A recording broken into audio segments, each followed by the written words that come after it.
welcome back. We're going to jump straight back into 12.2 today, rational expressions. We're on page 648, so go ahead and read along with me. We're talking about rational expressions today. So it's important to know what that is. Excluded values of rational expressions.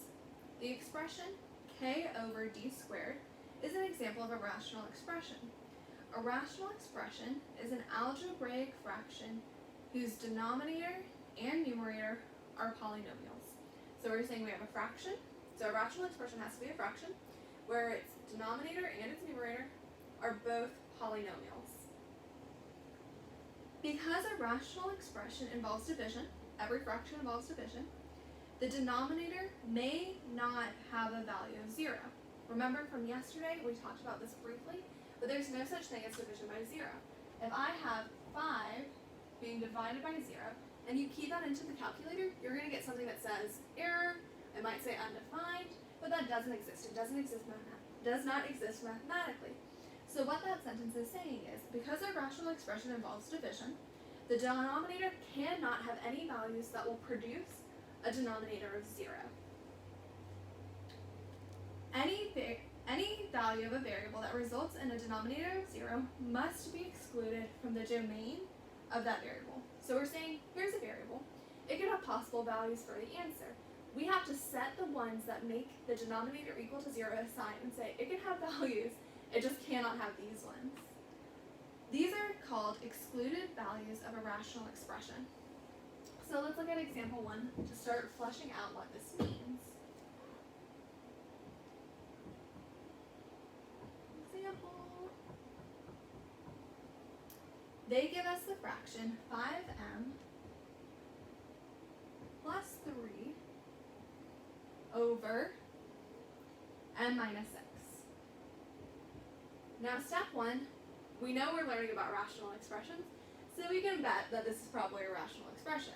But let's go back through the definition and see what that means. It says a rational expression is an algebraic fraction, so we have a numerator and a denominator, so we have a fraction, whose numerator and denominator are polynomials. Remember, a polynomial is a string of monomials tied together through addition or subtraction. You can have a monomial, which is just a single term. You can have a binomial, which is 2 terms, a trinomial, which is 3, or just the generic polynomial. Both our numerator and our denominator have 2 terms, which makes them binomials. A binomial is just a form of a polynomial. So we see that we do, in fact, have a rational expression because we have a fraction whose numerator and denominator are polynomials. And now it says, state the excluded values of 5m plus 3 over m minus 6. So they're saying, here's just an expression where you can plug any value in for m, and you're going to get some kind of answer. If I say let m equal 1, for example, 5 times 1 plus 3 is 8. So I would have a numerator of 8. 1 minus 6 is going to be negative 5. So if I plug in the value negative 1, I'm going to end up with 8 over negative 5. But they're not asking us to solve for this. They're not trying to get us to state values for m. Instead, they're asking you, what is the value that m can never be? Okay, what does that mean again? Well, as it said, because a rational expression involves division, the denominator may not have a value of 0. So no matter what, m cannot be anything that produces the value 0. So what do we do to find that out? Well, we're going to use the product property rule of 0. That if I want to know what value of m equals 0 in this problem, I'm going to just say, well, m minus 6 equals 0. If I add 6 to both sides, I get m equals 6. So the value of positive 6 minus 6 is going to produce a denominator of 0. I can't have a denominator of 0. So what value do I have to exclude from possible solutions for m? I have to say m cannot equal 6. 6 has to be my excluded value. So keeping going, to determine the excluded values of rational expressions, you may be able to factor the denominator first. So it's just going to get a little more complicated. So with rational expressions, all we're looking for are the values of our variable that produce 0 values, and then we're saying those aren't our answer. We don't want those. We exclude them from our solution set because the values that produce 0 will create an undefined problem. Undefined problems don't exist. So we're kind of troubleshooting. We're saying, basically, every value aside from this value. So let's look at example 2. State the excluded values of x squared minus 5, and then it's all over x squared minus 5x plus 6. And now, going back to what I just read above, you may be able to factor the denominator first. So state the excluded values, exclude the values in our denominator. That's what we're looking for. We're looking for what are our values that will set this equal to 0 so that we can say we don't want this. So we're just going to focus on our denominator. We need to find those values. So if I have x squared minus 5x plus 6, I'm going to set this equal to 0 so that I know what values for x will produce 0, so I know don't include those values. Well, I can factor this. I need to say, what are my products of 6 that equal negative 5? Well, negative 2 and negative 3. Negative 2 times negative 3 equals 6. Negative 2 plus negative 3 equals negative 5. So this denominator factors as x minus 2 and x minus 3.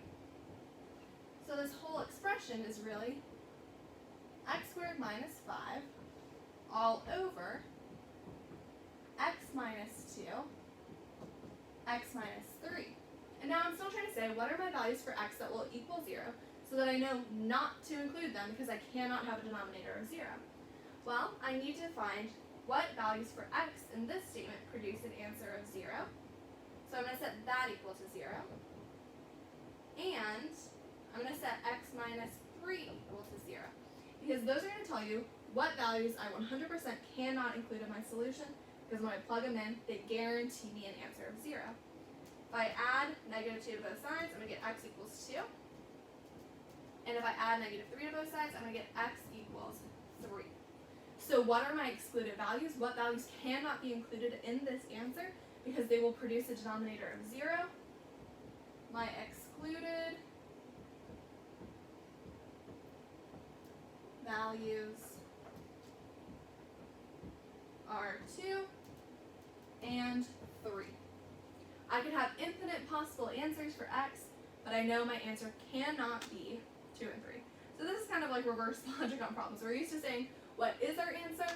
Now our answer is saying what isn't our answer. Alright, we're going to skip example 3 and go straight to example 4. Simplifying rational expressions.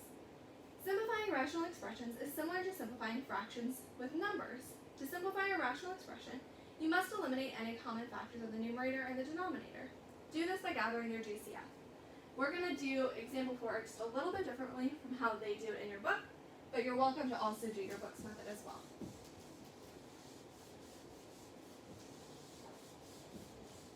Alright, looking at example 4.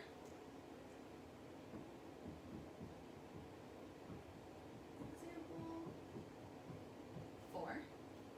We have negative 7 a squared b cubed over 21 a to the 5th b. I think the easiest way to simplify rational expressions like this is just to take it individually.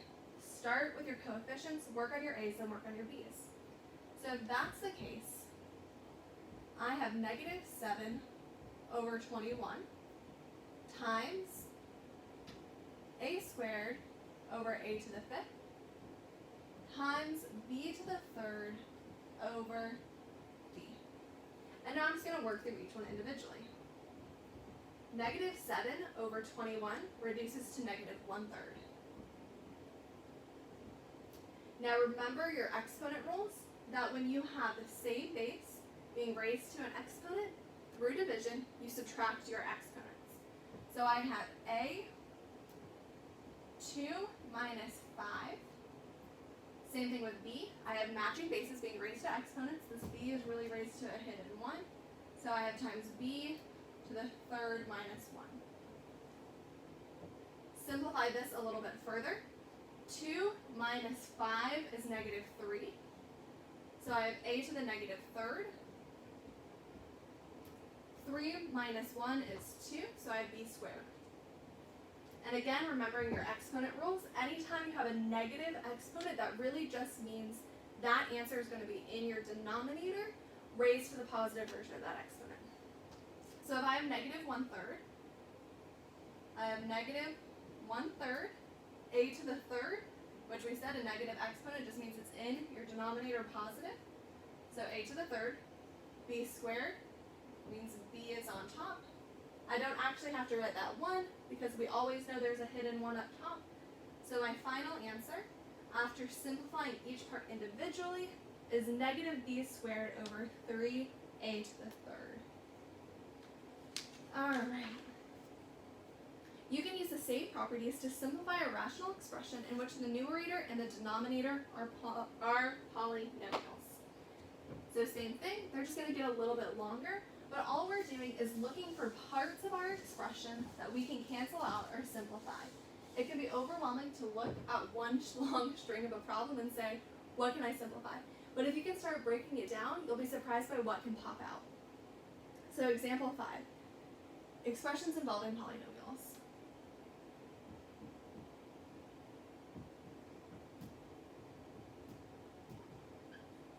We have x squared minus 2x minus 15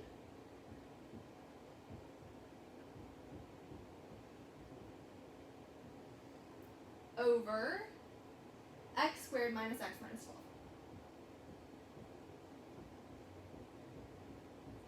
So far, neither of these are perfect square trinomials. There are not a lot of shortcuts to factoring I can do other than knowing I just have to factor them. So I need to say my numerator factors to what, and my denominator factors to what. So starting with our denominator, what are my products of negative 12 that are going to sum to negative 1? That's going to be negative 4 times a positive 3. Negative 4 times positive 3 is negative 12. Negative 4 plus 3 is going to equal negative 1. So my denominator is x minus 4, x plus 3. Now I'm going to do the same thing for 15. What are my products of 15, or of negative 15 that sum to negative 2?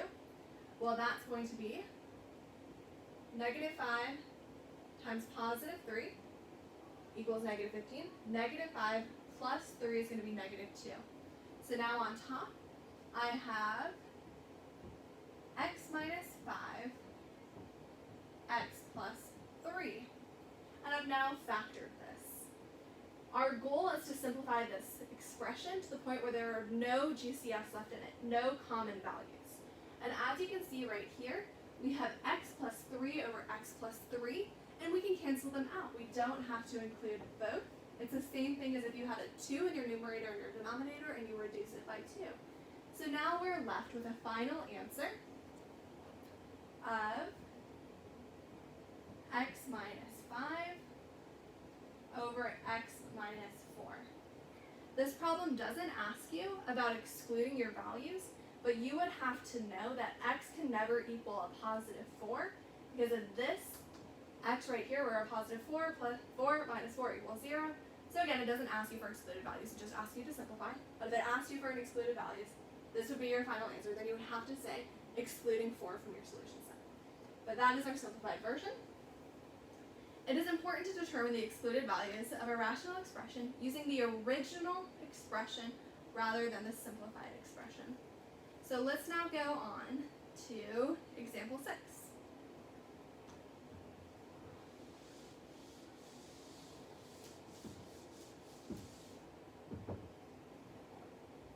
So example 6. We have 3x over 15, or 3x minus 15, over x squared minus 7x minus 10. So step 1 is going to be to factor our denominator to see if we have anything we can cancel out. And we're also going to pull out any common factors up top. Remember, we always factor out a GCF. So in our numerator, we see there's a common 3.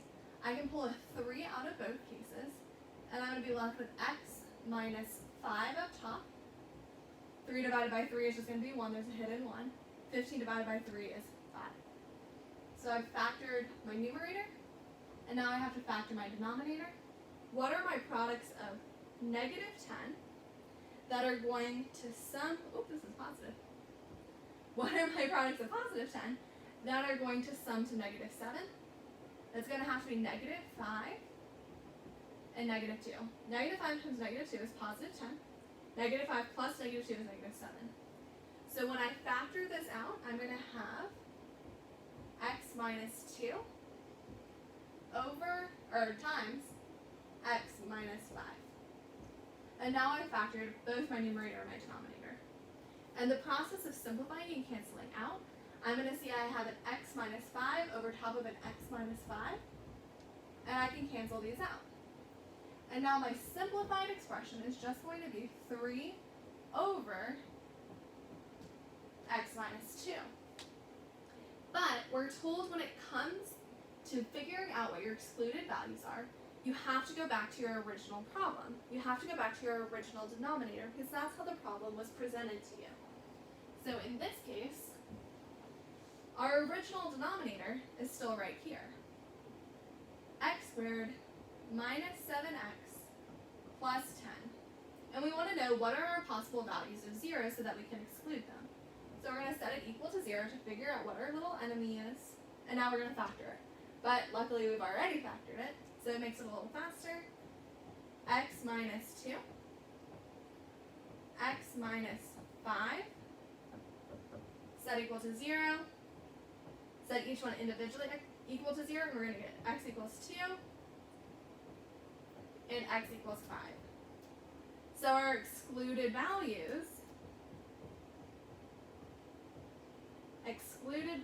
are x equals positive 2, x equals positive 5. They cannot be included in our solution set.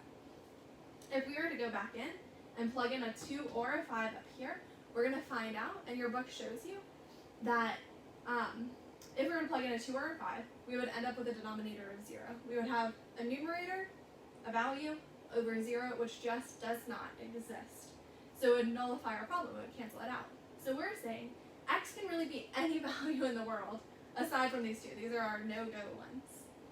So with that, you may begin your homework, and I hope you have a great day.